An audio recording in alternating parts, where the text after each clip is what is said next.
The problem in fitness is there's no structure.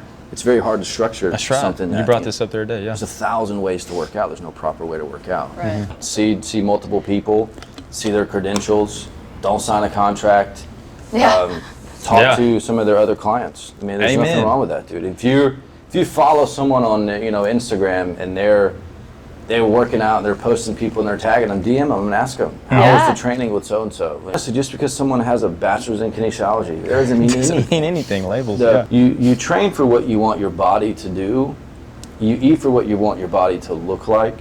When you're looking for a trainer, you have to match personality with personality. We get personality tests. We match them with the trainer. Which personality is going to match the best? This is a revolution to fight for truth, to fight for the people who trust us with their health, and to fight for research-backed action. This is a fight to purge baseless trends and customs in healthcare. This is a revolution to change the steps of healthcare from reactive medicine to preemptive medicine. Our vision is to be the catalyst for a system of proactive healthcare versus reactive healthcare. This is Impetus Health.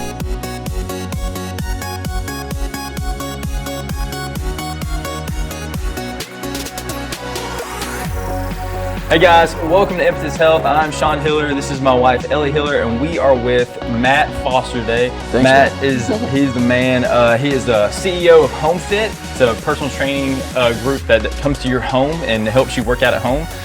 He is the owner of Sculpt gym in downtown Birmingham. What street is it on? 2nd Avenue, basically right next to the Pizzitz Food Hall. Okay, gotcha. 2nd Avenue next to Pizzitz. He is an ISSA master trainer, personal trainer, and he is a former Marine. Yeah. Thank you for your service. Thank you, We man. appreciate Thank that. you. We wanted to have Matt on the podcast. Matt's just a great guy, first off, but he has a heck of a background in fitness, and we consider fitness to be the ground floor of healthcare. So, your background in seeing how the industry has gone for the past, how long have you been in it now for fitness? Since 2000, I got out of the Marine Corps in 2012. I jumped right into it, so I guess 9 years. 9 years. Going on 9 years. 9 years in the fitness industry, and you have been in every little different corner of it too.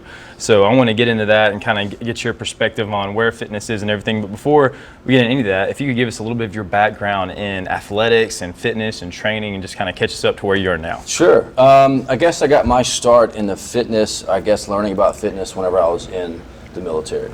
Okay. I went on 2 combat deployments to Afghanistan, and obviously that comes with its own challenges, but at the same time, I learned kind of early that you need to train your body a certain way for a certain task. And so whenever you go on a deployment, you do what's called a workup. We went to the Mojave Desert, and we do gun ranges, and we do all these things to get ready for combat, but that also includes your PT, running, all this type of stuff. Yeah. And so how it's structured is the squad leader is actually in charge of all of the PT that's done. So during our first deployment, my squad leader loved running. So all we did was run. We're running 10, 12 miles a day, great shape. I was a gazelle, everyone was a gazelle, we're out here just getting after it. Well, we get to the gun ranges in the Mojave Desert, and I'm dying. I'm gassed. I can't carry the weight. I can't. It's all like grunt work? Yes, so I was a combat engineer, which means we dealt with explosives.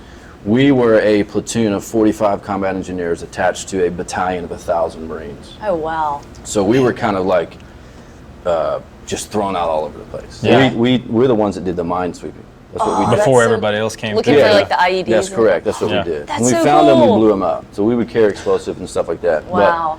And so on that first deployment, all we did was run, and we did gun ranges, and it was, and we get to deployment, and dude, I was tired, man. My body was just wore out. You were so specialized for running. Yeah, man, I just wasn't really prepared. But at the same time, I was 19, and when you're 19, you handle it. You do whatever. So we get back, and we have a very short turnaround to that second deployment. And now I got promoted to squad leader. So I'm 20 years old. I got 10, 12 Marines I'm in charge of, getting ready for this deployment. And we had like 2 months off. I got eye surgery, so I had a little downtime, and all I did was research. I'm like, what do I need to do to make this more, to make this better? Yeah. And we knew this deployment was going to be a lot more of the foot patrol, the heavier, carrying lots of loads. So I researched, actually got certified. Okay. And we were the only squad to go to the gym. We went to the gym. We did a functional training. I didn't know anything, dude. I didn't know anything. But we did like a functional training style split of push, pull, lower type stuff. You know, it was probably absolute trash, knowing what I know now. But we did something other than that. I did conditioning too, and it was way better, man. Like, we were way more prepared. That's awesome. Way more prepared and able to carry weight better and be able to last through like a 12-hour patrol a lot easier than I did the first time. So that's whenever I started to realize the importance of training for your body and what you're actually doing. So cool. So that's how I got my initial exposure to working out and to fitness. And then I got out in 2012. I've been in the industry ever since. I've lived in Mississippi, Arizona, now here. I've owned a gym, owned a training studio. I've trained in a big box gym. I've trained at a personal training studio. I've, during the pandemic, had no gym to go to. Done online coaching, virtual training, and yada, yada, yada. And now I've lived in Birmingham, I guess, 2.5 years now. And now the CEO of HomeFit and owner of a gym, and now I'm sitting here with you. It's big. It's big. Yeah. That's incredible. You've touched almost every point of the fitness industry, I feel like. But kind of catch us up or let us know what HomeFit is, and then the difference in HomeFit and Sculpt. So Or how they get HomeFit together. was started 8 years ago by a guy named Cody Robinson, one of my good friends, my business partner, highly intelligent guy, and he saw a need for it. He is the type of guy, I swear, he sees things way before they actually Visionary. come. Yes. Yeah. So he saw a need for in-home training here in Birmingham 8 years ago, and I love numbers. I love them. I love the business side of stuff. Not saying I'm good at it, but that's what I enjoyed. That's what I enjoy doing. So I took over that CEO spot last February, right before the pandemic hit. Oh, man. Yeah, so it was super fun. But we do in-home personal training. Okay. We cater to, best way to put it, executives, CEOs, VPs, C-suite level guys who are high functioning, up at 6 a.m. or have to be at work at 6 a.m. constantly working.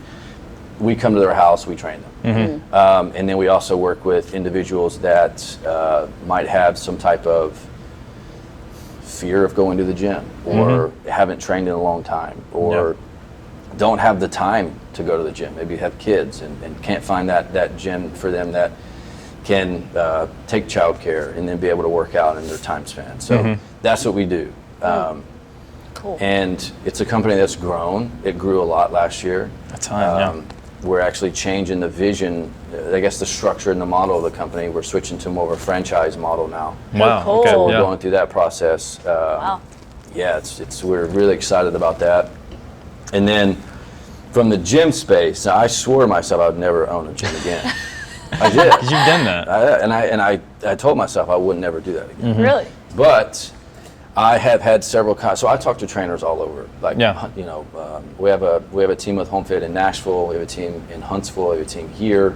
We have a few trainers in Austin, and we're wanting to expand. We're always. So how I look at HomeFit, you can literally take a map of the United States, take a dart, throw it at it, find 1 or 2 trainers, and HomeFit's born. Wow. It's Yeah. literally how simple it is. That's awesome. That's so Okay. awesome. Yeah. And so we talk to trainers all over the place. And I spoke to a few. With Sculpt, we're wanting to bring in some trainers.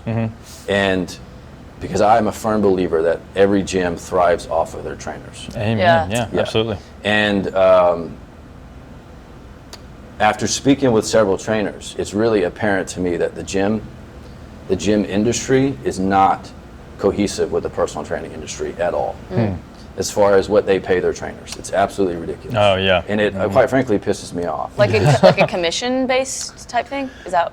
Well, so I'll just give you a story. I talked to a guy last week or 2 weeks ago. He's coming on with us at Sculpt. He does some training with us at HomeFit as well.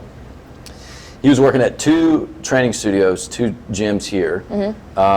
He's got a degree in kinesiology. He's got 2 different certifications. One because one gym wanted him to get that certification. They pay him $15 an hour. I told him to quit immediately. Yeah. I remember And that he did. Facebook post you put out about And he that. did. You said that, yeah. And come to find out, that's very common. You've got head trainers at these gyms here, making $20 an hour.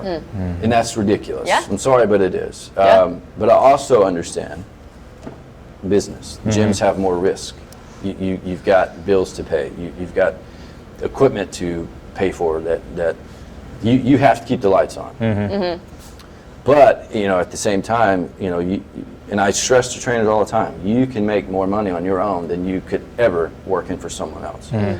Which that's kind of a gray area, and I understand it's a gray area. But that's why we decided to buy Sculpt. And, Destin's business has really taken off. And Sculpt is mainly for young professionals. That's who we want to cater that to. It's a young, hip vibe. We've got graffiti on the walls, loud music. That's what we're going for. We want a very close community,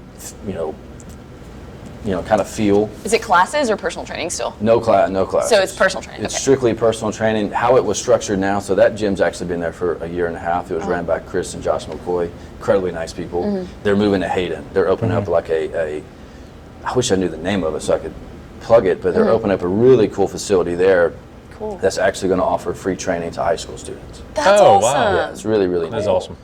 Heart of gold people. Right. And so they kind of had it where it was just personal training, and we're going to transition it to more of a 24-hour access gym facility with personal training as well. Right. And Okay. bring in trainers. And we're going to structure it way different. I'd say Right. this is for trainers. Like this place, really, the way you were telling me, it's so for trainers to bring their people. That's to, correct. really. There's only one other studio that I know, training studio that I know here, that is structured this way. The gym is not going to take any of the training money.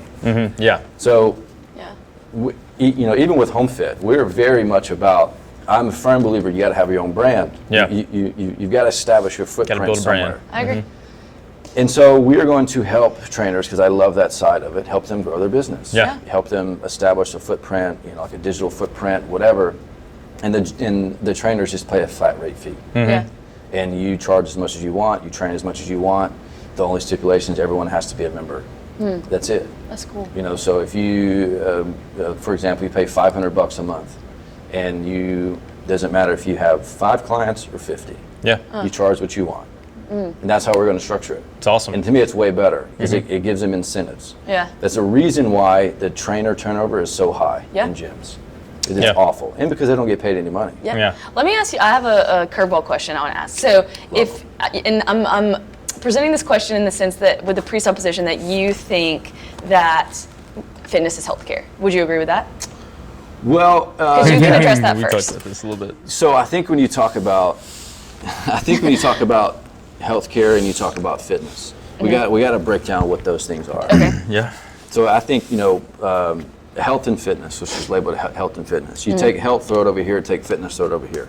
I think fitness, you have to say, okay, what is fitness? Now the fitness industry as a whole is a $2 billion industry. It's huge. Massive. Insane. Okay, but what is it comprised of? So let's break it up into little subcategories. You have the gym industry, you have the personal training industry, you have online industry, you have in-home industry, and you have group training industry. They're 5 different things. Some of There's them a are lot. intertwined.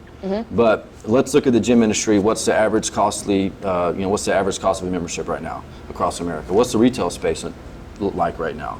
How much does fitness equipment cost? Is the rise in fitness equipment cost affecting gym memberships? What does that look like? Now let's look at personal training. What does it cost to get certified now? How long does it take?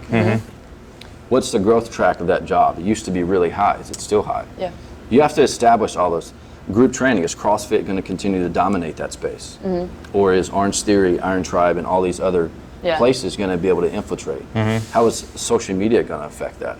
Yeah. You got to look at those instances in each of those categories. In-home training, is Peloton the future of fitness? Yeah. Is Mirror, Echelon, all those different spaces, are those the future? But I think when you talk about like fitness industry, it's so broad, you have to break it down. I agree with that. Yeah. So let's look at health now, or health care. In my opinion, it could be different, for y'all. I look at like physical therapy, chiropractic, massage therapy. I throw yoga in there because it can fix a lot of those problems. It's also in the fitness industry as well. Yeah. Cryotherapy, I throw that in because it's so big in athletes right now. I throw all of those things in there. Would you include like obviously hospital and like acute care No, stuff? he's dividing it Well, up right now. I think that's a different subcat. I don't know enough about that subspace. Mm-hmm. But Oh, you yeah. guys please enlighten me on that side. Yeah. But I think when you say what's the relationship between the healthcare and fitness, you got to ask what area are you talking about? Got it. Okay, so you're So we're speaking about and this is great. You're talking about the business end of it. We're talking about for the individual, as far as like as someone who's starting, like healthcare being like the health that you are in right now as a person, starting from instead of the first steps coming in. A lot of people consider their first steps in the healthcare as their first step into a doctor's office. My body has a problem, and now I've got to go get this problem solved, as opposed to preemptively trying to get into a state of fitness. like keeping people longevity, just overall health, keeping people out of the hospital. Think backwards. Okay. What's the first encounter most people have with their body? Sickness, or they realize they can't do something. What's at a gym? Oh, okay. For me, it's at a gym. So I'd probably say 4 out of 5 people, their first encounter is with a fitness professional. Okay. It's like if you Okay. go, I think there's two totally opposite ends of the gym and like space of working out. CrossFit does a fantastic job. If you go into CrossFit, you have certain things you have to do before you go into something else. They have a structure. Planet Fitness. You go in, they show you how to do every machine. They have a structure to it. They don't have personal training, but they will show you how to properly use every little sit-down machine that you do. Right. The problem in fitness is there's no structure. It's very hard to structure That's right. something. You that, brought this up the other day, yeah. There's 1,000 ways to work out. There's no proper way to work out. Right. What you guys are talking about, is it more, are you talking about more like as you age? I've seen it. We've just seen it more as a lot of people's first steps into having something with their body is when something has happened to their body, like Right. they've gotten sick, they've broken something, and then they go to the doctor, and they haven't, especially in Alabama, they haven't been doing much for their health care, Right. much for Or their they'll fitness. get their annual back and their blood work is crap. And their blood work's or crazy. they're walking up the stairs and they're winded and they're like, crap, I Yeah. gotta do something. I've spiraled, Yeah. And it's like they get to this point where they're like, okay, now I gotta focus on my health and nutrition. And Yeah. the reason I ask that is just this, because I just wanna ask your opinion on if we're talking about healthcare, like, when I worked in the ER and like saw people who were kind of at a low in health and fitness from chronic disease, not just like breaking their ankle or something. Nurses get paid on average like $23 an hour. Okay, most people in the fitness industry, if you're coaching a class, like at CrossFit, it's like 20 an hour. Right. Okay, so if we're comparing the two, both trying to push people towards health, I'm just curious to see what you think comparatively. If nurses are getting paid like 23 an hour, like what should a trainer get paid? Are they more like a doctor? Should they get paid higher? Or are they like more like kind of like nurses, like still helping people? Or should they get paid around that average? Like, I'm just curious kind It's of. a fantastic question. Well, I think we can all agree here that like teachers, nurses, and all them don't get paid Super anything. unpaid. Police Yeah. officers, Absolutely. fire department, Oh, totally those guys don't agree. get paid no money. Absolutely, Yeah. yeah.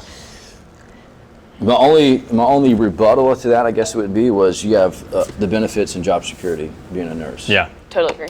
Personal trainers, There's there's nothing. You're doing your own typically- marketing, yeah. everything. So that's kind of the red line, and most of them are 1099, so you got to pay your taxes. Most don't know how to do their taxes. Most don't know how to market themselves. Right. And most of them end up falling on their face because they don't know how to do that stuff. Yeah. Personal trainers are terrible at business. It's across the board, and I don't know exactly why, but nurses need to get paid more money because they're who people see. Yeah. That's who people see. Yeah. Same trainers is who people see. Love that answer. Yeah, so you need to pay the people. It's the same how like our entire global economic system is structured. Yeah. You own something, you get paid more money than the actual people that people see. Doing the groundwork. That's correct. So let me ask you this: and I love how you're going with this. If we are trying to fix that system, so if people are, like you said a minute ago, a lot of people that you see have tried to, their first encounter in healthcare is into fitness, is seeing a trainer or something like that. If that is the first person they see, especially with all your background being in different spaces, how can we make that level, if my first person I'm going to see in healthcare is a fitness professional, how can we make that level very succinct to allow that person to enter into healthcare the right way Low and to barrier not entry. beat themselves up? Not that, but like how does someone enter into the fitness side of things the right way compared to what you've seen? You can tell us what you've seen and how you've seen the bad and the good of it. I'm trying not to name names. I mean, I don't want to plug anybody. Okay, I'll use this. LA Fitness, for example. Okay. If you go into LA Fitness, you're going to work probably 16 hours a day. You're going to make cold calls all day, constantly, never ending. You get burnt out. If you want to get a higher pay raise, maybe $2, $3 an hour, you got to take one of their courses that you pay for. You have to pay for your uniforms to train people in their facility. It's crap. Yeah. So you get rid of big box gyms. I mean, you get rid of global big gyms. That's how I mean, CrossFit has been successful for a reason. It's locally owned. Their people actually care about what you have going on, or their members, or however it's structured. But that's a great question, and that kind of in my opinion, the fitness industry is the most unregulated industry in global economics. It is. You do not have to be. To all the gym owners listening and people listening, you do not have to be certified To train somebody. It's not a law. Yeah. Really? You don't know. You do not have to have X, Y. How many credentials and certifications do you have to have? I got a lot. Exactly. To do what you do. And personal trainers do very similar things.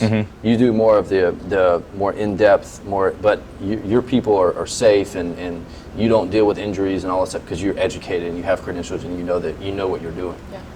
You do not have to be certified. It's not a law. If someone gets hurt doing like a certain personal trainer's program, they can't sue on legal grounds. No, they can't sue. If They you're can. not certified. Yeah. So what your certification really does is it allows you to, Well, I get one. well, if you have certification, you can get the liability insurance to go with it. Yeah, that but can you protect can get get a lot, personal yeah. trainer insurance without being certified. Really? Yes. That's so interesting. I didn't know that. Yeah. Yeah. Cool. So if that's where we're at, and I know you talked about this when we sat down the other day, you brought this up a little bit. Yeah. There's a fine line between having a label, just having a label, and training or doing anything. I'm not big on labels. I'm really a big believer in, if you are a practitioner of whatever field, are you following the research? Are you doing what actually works, or are you doing a bunch of gimmicks? Right. So. Oh God. Yeah. So how do we avoid the gimmicks? Wait, can I ask you on that guy? Do y'all see that YouTube ad where he's like gives you like a program for your body type, and he's like, Yeah. this Oh, is like yeah. like Yeah. what like people fall for that. But that guy is a marketer. He's not in the fitness space. Yeah. Right, and he's making a crap ton He's of a money. marketing. He's figured out marketing. To speak of what you gimmicks. I don't know if I know you guys saw it. The 6-week crap that was going around Birmingham for about a year. What? Which one? 6 All weeks? the gyms were running the 6-week. Oh yeah. Hey Birmingham, looking for. Do a backflip. Hey, Yes. Birmingham, blah, blah, blah. And I've seen several of those individual people who have done the 6-week thing and got in there, paid their money, and then that was it. Well, there's no 6-week. It's not 6 weeks. Yeah. That's the problem. It's fix me in 30 days. I have a wedding in 30 days. And the reason why people have that mentality is because they see 6-week crap promoted by people who pay Yeah. and have a fitness facility and are supposed to be in charge and be responsible on how they run their Absolutely. business. Yeah. And there's nothing wrong with, running a promotion to get people in there. Yeah. And it's all about how you handle those people once you get them in there and what you do with them after. Right. That, and again, that's why CrossFit's been so successful. They actually care about the people that they work with. Yeah. And no one, no matter what you say about CrossFit, can deny that about their model and their structure. Right. That's just how it's. So what it sounds like the bottom line is, and a lot of the stuff you're saying is like the difference in good fitness and like poor quality fitness is a personal aspect, right? That's Like correct. getting to know the client. I'm telling you right now, most people hire a personal trainer to get in shape. They stick with a personal trainer because they love them. That's right. Yeah. That's it. I agree. They don't. People follow people. Yeah. So, they're not going to stay because they love the gym. Yeah. They're going to stay because they love that particular person. Yeah. It's the same with in-home training. The first client I sent you over here, the one we had with the ankle issue. Yes. I go to her house 5 times a week. Most of the time I just move plants around. Honestly, That's awesome. whenever the storms hit, she wanted me I spend an hour storm-proofing her house. That's The next day I awesome. spend an hour unstorm-proofing her house. But she appreciates that aspect. And for me, it's like, Yeah. as long as you're moving at 75 years old, Yeah. Yeah. love it. Amen. That's Excellent. awesome. That's right. But to speak to that level, it's all of a personal aspect. But to get certified as a personal trainer, it's a piece of paper. It takes you 5 weeks, open book, doesn't do anything. And I think gimmicks, like we talked about this, are going to exist in every realm, no matter every what's going industry, on. man. It's going to be everywhere. And so from all the way from the ground floor of healthcare being fitness, there's gimmicks there all the way up to the top level surgeons. There's gimmicks there. And I think what I've seen is people get sick of gimmicks because they don't work. So eventually, either one or two things happen. They go gimmick after gimmick after gimmick, and they get in this this place where they think nothing's gonna help, and that's a bad place to be because there are things out there that can help. Right. So they just write the whole system off, and then you have the people who go gimmick, and then say, "I've got to switch course. Something's got to change," and they find someone who's doing things what we consider to be the right way. You just basically solved everything. You're finding someone, not some place. Yeah. You're finding someone. Yes. And that's all it is, man. I mean, it's just, it's not hard to be successful in the fitness industry, but it's very hard to have sustained success in the fitness industry. Yeah. And to kind of speak back to your original question about the relationship between healthcare and the fitness. So, I've sent you a couple of clients. That not only benefits all parties, you, me, and my client. It took me a long time to realize this. You have to be, and there's not a lot of people that are comfortable with their business that are in the fitness space because it's very cutthroat. Yeah. It is dog eat dog world type thing. It is. So the mentality of, for me, I can send a client to you, a professional in that area. Old Matthew would say, man, is he going to take my client? Is it going to be hard for me to get that client back? I'll do this on my own. Yeah. Whereas to now, it's like, I'm going to send, this person has an injury, more or less work related. I'm going to send him over to Sean. Sean knows what he's doing. He's going to take care of my client. And instead of me going home and spending 2 or 3 hours researching that particular injury that I may or may not be able to fix, I'm going to spend 2 or 3 hours researching marketing, how I can obtain more clients. Yeah. As opposed to, and there's a lot, it's same That's with cool, you. yeah. Same with you though. Yeah. And that's why too, on our side of things, when you send it, like our whole thing is if people stop moving, regardless of the injury too. So when we get somebody from anyone, I want them to stay doing something. Right. So like when you send to somebody, I try to make sure that they're continuing to come to you, and because it's another topic. But if someone's injured, an injury is one thing, but to stop moving, that brings everything else back up. The water levels start to lower and the icebergs start to peak up at the top. That's right. And we got to stop that anyways. That's another topic, but we don't want them to stop. Well, speaking on you too, with what you're doing, nutrition. Yeah, I could sit down and spend an hour or two creating a meal plan for one of my clients, or I can send them to you and spend an hour or two trying to find more clients. Yeah. I mean, that's just, but a lot of trainers, they can't because they're like, man, they're like, man, if I send a client to Ellie for nutrition, she might rope them into online coaching, and then I'll lose a client. Right. Right. How do you fix that? Because I think that's your answer to healthcare. Yeah. That's being able to delegate to certain people. Right. This is kind of a follow-up question I have on that, because I've struggled with this line between trying to be so personal and so local to a point that people know I'm not a franchise, I'm not Weight Watchers, I'm not, we're not these huge Globo gyms. But how do you market? Like, it's so hard for me to find this line between like not pushing like a gimmick like marketing strategy, but like how do people find you? Is it word of mouth? Like how have you found marketing without being gimmicky? Well, as far as like it's sounding gimmicky, money makes people funny. I know you've heard of that. Yeah. You make a lot of money, you start to do other things Acting to funny, make money, yeah. and you start acting funny. You start coming up with gimmicks and gigs and Yeah. whatever. I truly believe if you're true to what you do, the people will come to you. Yeah. Yeah. And it's word of Me too. mouth. It's old school marketing. Yeah. It's you work with someone, you see success, they tell their friend, and every person that I meet or start training with or whatever knows a whole group of people that I do not know. Mm-hmm. So you figure out, we made a strategic switch with HomeFit because try marketing for a company that works with high-level private individuals that do not want to be on social media, that are not on social media. How do you market to people like that? Yeah. You ask them. Yeah. Yeah. Who are you having wine with? Who do you watch the Super Bowl with? Yeah. Who are you going on vacations with? Yeah. And they'll tell you. Yeah. Yeah. Yeah. They'll straight, and they know those individuals. Yeah. They know, that they can afford the services, or they're looking for the services or whatever. You have to ask. Chambers of commerce have gone way downhill because they became gimmicky. They came, give me money, and you know, I'll put on an event for you, and I may or may not promote it for you, and you know, it's hard. Yeah. Marketing right now is very difficult without sounding gimmicky. Yeah, because I've just found there's a correlation between the people that are like, not in all cases, but the really, really great marketers are typically not the best trainers, you know? No, they're not. And it's almost like they're funneling all their time and energy into marketing, correct. whereas these specialists that are so good at training, they don't have the time to market. Yeah, but who's making more money? I don't know. Well, that's a great question. Yeah, I'm motivated by money. Yeah. It took me a couple years to realize that, to become okay with that. I'm motivated by money. So I look at a lot of people, you see these guys on Instagram, they're doing this, they're not making no money. Really? No. They're putting on a big fat show to show that they are making money. Yeah. I mean, that's the bottom line. Yeah. Look, if you're able to fill your book up with 10 to 12 clients a day, you're making money. Yeah. Yeah. No matter what you're doing, whatever space you're in, whatever. But if you're able to sit around on a computer all day and create gimmicks, are you making money?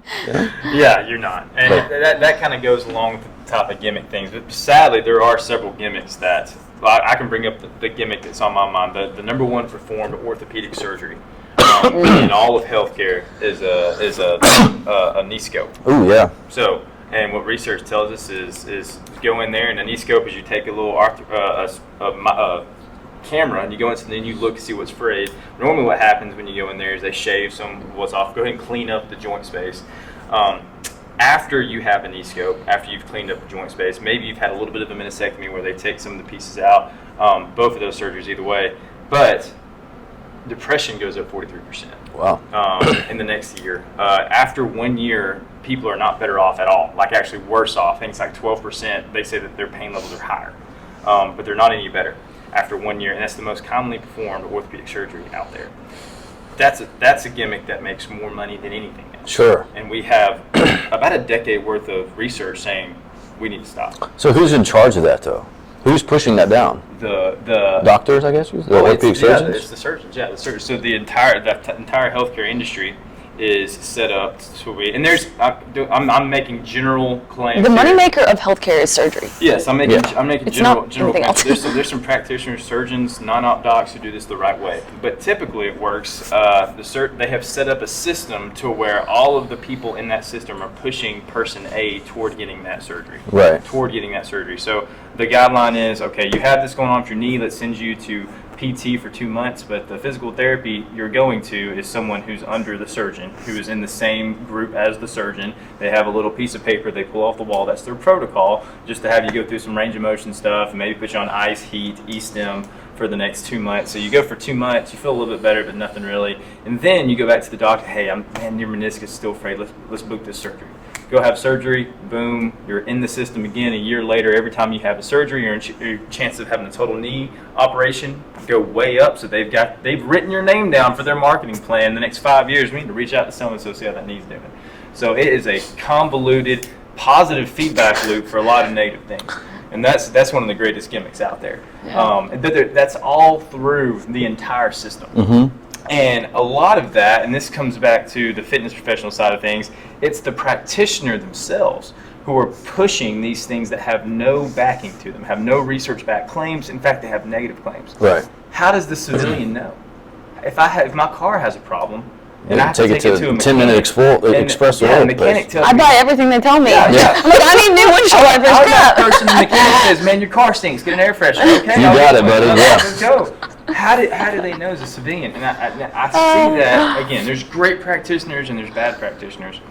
Our goal, and one thing we want to do, is help educate people on what is actually going on. So from your perspective in the fitness injury and industry, how do you, as a civilian, pick out the person who's doing things the right way versus like you mentioned, the Globo gym who's just going to throw you to the woods? How do you pick that out? How do you go to find the right fit for you? In what aspect? And you're entering into the fitness. You said a lot of your people, the first time they get to know their body is by going to a fitness professional. Right. Like So for how- people to train or for him to hire? For people to train, to find a trainer, to find one of your Oh, you're trainers, saying how do they- versus going into a Globo gym. What would you say to somebody who woke up today and like, I want to start my fitness journey today? Right. What would you say to them? Wow, that's a great question. To avoid the gimmicks, to avoid all the nonsense. Well, I'll tell you, if you're looking to hire a trainer, always have a free session. Don't ever pay anything before you go in there. Oh yeah. See multiple people, see their credentials. Don't sign a contract. Yeah.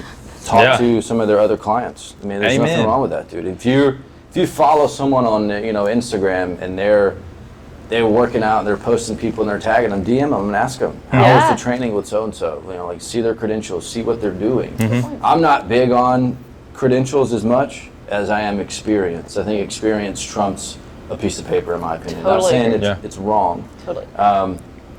But honestly, just because someone has a bachelor's in kinesiology, it doesn't mean anything. Doesn't mean anything. Labels. The best trainer I've ever met in my life looked like he never worked out in his life. he didn't. He Yeah. was not in shape, Yeah. but he was the best at teaching form, coaching Mm-hmm. that I've ever seen in my life. Yeah. And I think that's really important. A lot of individuals in the space will work out themselves, look great, It's a good point. and then say, hey, buy my online coaching for $100 a month. Yeah. And Yeah. put together this cookie cutter program that, Yeah. because and this kind of speaks to more or less you, training is you train for what you want your body to do, you eat for what you want your body to look like, Yep. and that's a huge, anyone can work out with anybody. Yeah. It's not freaking hard. Yeah. Yeah. And so when you're looking for a trainer, you have to match personality with personality. That's true. I love that. We spent hours with HomeFit. Mm-hmm. But how do you get a lead call from someone in Brentwood and match them with the trainer? You're never going to see them. Mm-hmm. You only talk to them on the phone. We get personality tests. We match them Cool. with the Yeah. trainer. Which personality is going to match Yeah. the best? Is this person I like that. high functioning, like high strung individual? We don't want to send a low key trainer Some out chill, there. yeah. They're gonna be like, I don't want this person. Yeah. You spend a high strung trainer. That's going to be lots of energy, That's cool. bubbly. Yeah, you have to look at personality when it comes to training. Yeah. I will say with that, location is big for a bunch of people Yeah. as well. If you live in Homewood, you're not going to want to drive all the way over to Pelham to work out somewhere or whatever. Yeah. So research, it's just asking clients that they work out with, check Google reviews, they never lie. They don't. You're right. And you got to do your research and never pay for a session, man. That first session should always be free. That's a really I like that. I like that too. And I like that you said never sign a why never sign a contract? Because a lot Contracts of are gyms make crap. you do that. Contracts are crap. I They're so totally stupid. agree. Planet Fitness is one of the hardest things to cancel Yeah. for a reason. Do you think there's a reason people make you sign a contract? Like, in the sense, like, are they worried that you're going to leave the first Money month? makes people funny. Right? You're right. just- I love that quote. Money Yeah. makes people funny. It's so That's true, good. though. You got, Planet Fitness, you know what their gym usage rate is nationwide? What? So out of 100%, meaning every member works out, what percentage of the people that are a member at Planet Fitness work out? Yes. Since you're bringing it up, I'm gonna say something super low. I'm gonna say 20%. 19. Like 3.5. Oh my. But you know why? It's Holy a lot of like, man, smokes. because it took me forever to realize, like, how in the heck are they making this work with $10 a month? Yeah. Well, it's because 3.5% of the people are using it. You don't cancel $10. Yeah, that's Never a cancel Netflix $10. subscription. That's right. And you look at, Peloton and what Apple's doing now with Yeah. their virtual training space. Yep. It's like $6 a month. You're never going to cancel it. You can buy the Peloton app for like $14 a month without right. a Peloton. Yeah, I and mean, do a it's class. a total game changer, but it's never sign a contract. For personal training, and that's Yeah. that's dumb. And I tell all my clients too, and I'm giving them like a free call over the phone. One of the first things I say is there's no contract. You can cancel whenever you want as long as it's before the next payment. If it's the day before, call me. We won't charge you the next You need month. to always do a 30-day cancellation now. Really? Yeah. Absolutely. Why Because is the that? reason why that is because you have 30 days to find a new client to fill fill that the- void. Yeah. Yeah, you And- always want to have that. And that's something I should implement. But in the sense of no contracts, I always feel like it also just, if you have buy-in as the trainer and like you trust the process enough to where if they leave because like the personalities aren't jiving or they're just not bought into the process, like I'll be honest, I really just don't want to work with That's right. someone. Yeah. So it's a good vetting You're process. comfortable in your business. Right. I know that if I tell people to do certain things that they're comfortable with doing, ready, willing, and able, all that, then we're going to be a great match. It's going to work over time. And if if they're ready to quit super early, then it's a good vetting process. Like I don't want to have to fight someone for 6 months. Yeah, you're not going to chase somebody down. Right. This is right. happening. Yeah. Right. So I think that I'm glad that's cool you said that. But, and that's when you get into the different levels of the fitness industry, like the group training. Great gyms around here like Iron Tribe and Orange Theory. I don't know if they hook you in a contract. I know Orange Theory does. And I mean, it's like I think $129 a month or something like that. And you're hooked for a year. I mean, Really? yeah, that's a long time to be hooked to a place that's not just a 24. It's not even a 24/7 access type gym. You're hooked to those classes. If they change their class schedule and it doesn't fit you, you can't get out of that. I mean, you're signing the contract. Yeah. So I think that's important to look at. Yeah. Don't ever sign a contract. I like that. I like that too. All right, we got a few questions that we ask everybody. Before we get those, I want to ask you 2 other questions. So this is, and we've touched a lot on both ends of this, and you can answer this in like a sentence form or however you think would be the best way. But what are some? I'm going to ask you 2 things. What are some things that the fitness industry does well that you think, and what are some things we talked about the poor side? But what are some ways that the fitness industry can improve where we are failing right now? Oh, I'm glad you brought that up. The fitness industry is so innovative. Look at the pandemic. I mean, look what the gyms around here did. They were able to not only continue to take care of their clients, but keep the doors open. Yeah. There's a lot of gyms that unfortunately did close down, because it's tough. But the fitness industry it's very innovative. Yeah. They're always people are always figuring out a way to help clients, reach clients, get new people in the door, keep them going. I mean, that's the biggest thing that the fitness industry does so well. I agree. More so than probably any other industry. I mean, it's a huge, $2 billion industry. I mean, it's that way for a reason. Yeah. And I think, some of the best marketers are in the fitness space. I mean, you see what happens with Instagram. I mean, there's people that are making a killing just posting workouts every now and then. You're right. It's crazy. Yeah. So I think that would be considered more or less what they do really well. Yeah. Okay. And would you say that's something that we are failing in as an industry in fitness right now that we can improve? What's something you think we can improve with that we're not doing very well? Literally cut out the gimmicks. Yeah. I think it would help. Be more real with people. Yeah. Like, hey, it's going to take longer than 30 days, to get what you want to do. Or you go on the beach in 30 days. I mean, you can lose a couple pounds, but you're not going to look like J-Lo walking around. It's just I'm with you. That's true. I think just being more real and being more honest. And I think sometimes that's a little scary for trainers and I think in the space. I think that comes down to knowing your craft, being educated in it, knowing what works, what the research says. Yeah. We have to do a better job educating trainers as well, as far as continuing education is concerned. Like I said, there's no law saying you have to be certified. Do you have to do continuing education? Do I have to? Yes. Okay. Oh, yeah. So should we. Yeah, absolutely.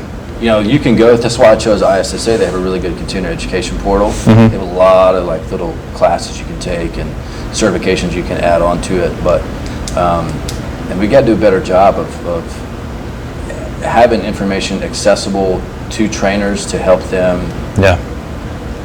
on the fitness side, but also how to grow their business.